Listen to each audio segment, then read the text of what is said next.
Ticker symbol ROL has returned around 25% in the past year, and boy has it been a wild ride. However, today we'll be looking at a great Peter Lynch boring stock. Why is this? Well, it's because it's in a sector where there is not a lot of competition, there is not a lot of innovation, but it's highly profitable. And we'll be looking at why TipRanks gave this company an 8 outperform based on a moderate buy from analyst consensus, but a decreased tendency from hedge funds and insiders actually selling shares. So we'll be looking at Rollins, a pest control company. In their annual report, they said that their mission is to provide essential pest and wildlife control services and protection against termite damage, rodents, and other insects. They currently serve around more than 2 million residential and commercial customers, meaning that they are a big time company which has a super wide base of customers. They have more than 800 company owned and franchised locations in approximately 70 countries. So one good thing about this company is that it also has franchises, which is a very good way of obtaining recurring revenue without investing a lot of capital in it, which pushes your return on capital employed higher up, which is what we like to see in this channel. They divide their offerings into 3 different segments, the first one being residential, which consists of protecting from rodents, insects, and wildlife. The second one is the commercial segment, which consists of workplace pest control solutions for customers across diverse end markets, such as healthcare, food services, and logistics. So they target those sectors where having a very clean location and getting rid of pests as soon as possible is extremely important. And then number 3, termites. So they provide protection and ancillary services for both residential and commercial customers, specifically based for termites. Now this company gets extremely interesting when we look at their financial analysis, and this is where them having franchises actually comes into play, where we can see that the return on capital employed is sitting at 23%, which is extremely good and is way above its peers. Then they have a very solid interest coverage ratio of above 200 times, meaning that they're in no trouble in the short term based on debt. And they have an extremely solid cash conversion of 85%, which means that for every dollar that they produce in net income, they generate 85 cents of free cash flow. And this is extremely solid, as the ratio that we usually want to look around is between 80 and 90%. Then their profit margin is extremely high of 49%, and their operating margin is very, very nice, sitting at 19% above the 15% threshold that we usually set for our companies. This is where what we said in the first slide of this being a boring Peter Lynch company comes into play. Because just look at the revenue evolution, their operating income evolution, and their net income evolution. It is extremely consistent with very solid growth. It doesn't call for attention. It's not like an Nvidia, which grows 25% in one quarter, but it's doing its job slowly and silently, growing its revenues above inflation and producing top of the class net income and free cash flows, with a very solid gross margin, which is as stable as can be, and an operating margin and net margin that just keep increasing quarter after quarter. We can additionally see that their operating cash flow is increasing at a 6% quarter over quarter, which is impressive, and they're investing back into the business more than usually. This may be because they're anticipating a high demand shock in the future.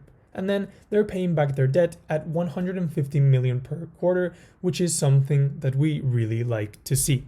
Now, when looking at their ratios, their return on invested capital and their return on capital employed have been extremely stable and are sitting at very, very high numbers. And finally, when looking at their debt, they're in a very solid position, as we said, they have a very solid interest coverage ratio. And here, according to Alpha Spread, they have an interest coverage ratio of 31 times, which is extremely solid, as we generally want this ratio above 10 times. Now, when looking at their fundamental analysis, this company gets a solid 7 out of 8 ticks. As we said, they have very low liability risk. They provide extremely consistent cash flows. And of course, they can pay a dividend and they conduct share buybacks, which is insane for the investor, as we get a lot more value. Then they have pricing power, as this service is not something you buy just because you like the price, it's more of a need. So Rollins is able to set whatever price they want as long as it's reasonable, and they can increase it while customers will keep paying for it. Then they have very good organic free cash flow growth, which is funneled by their organic revenue growth. And finally, they have an existing moat and a competitive advantage because just by having such a widespread presence around the world and around the US, you're a lot more confident in hiring Rollins, as you know that they will do a very good job. Additionally, they have a customer base of over 2 million customers, these we said at the start, and this is mainly comprised of repeat customers. Why? Well, if you've used pest control services once and they've actually gotten rid of the problem and you're content with their service, you're of course going to hire them again because you will not take any chances in going for a different company, especially when price differences aren't that big.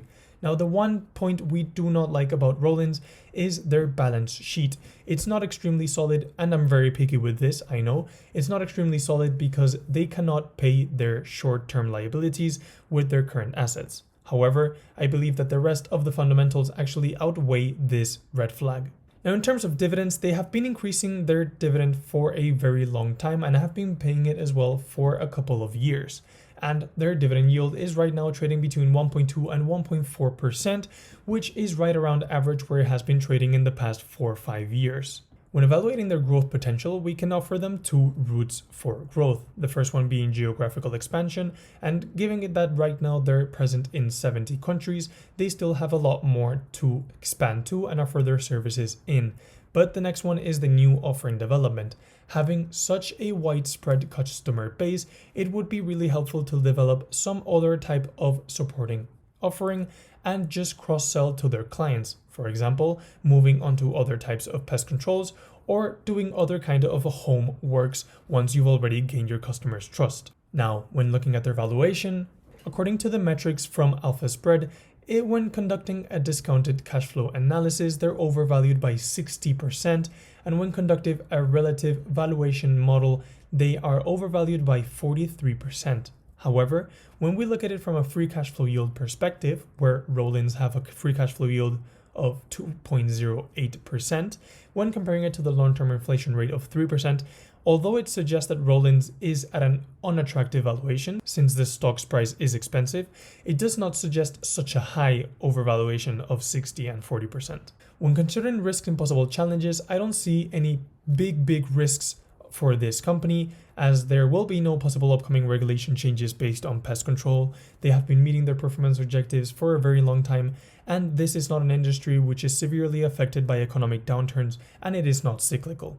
The one that I can see is the worsening of the competitive landscape, because maybe other companies will start to see that this is a very profitable market and will try to come in and take market share away from Rollins. However, I only put this at a 50%, meaning that there will be no need to worry about this. As we stated previously, this is the perfect, boring Peter Lynch company, meaning that it's low risk and possibly high return. However, before moving on to the investment conclusion, please remember I'm not a financial advisor and this is not financial advice, so please do your own due diligence. However, I believe that this company has a very strong competitive advantage, which provides consistent cash flows, which are predictable and resilient, and it has higher return on capital employed, meaning that it can create value for the investor. So I do believe that this is a very good company and that it may be a great investment. However, it trades at a big premium. So thank you for watching. As always, this has been the Cash Flow Compounder. Join the free Patreon for extra content, and there is a link in bio for a free stock if you join Trade Republic or Trading 212.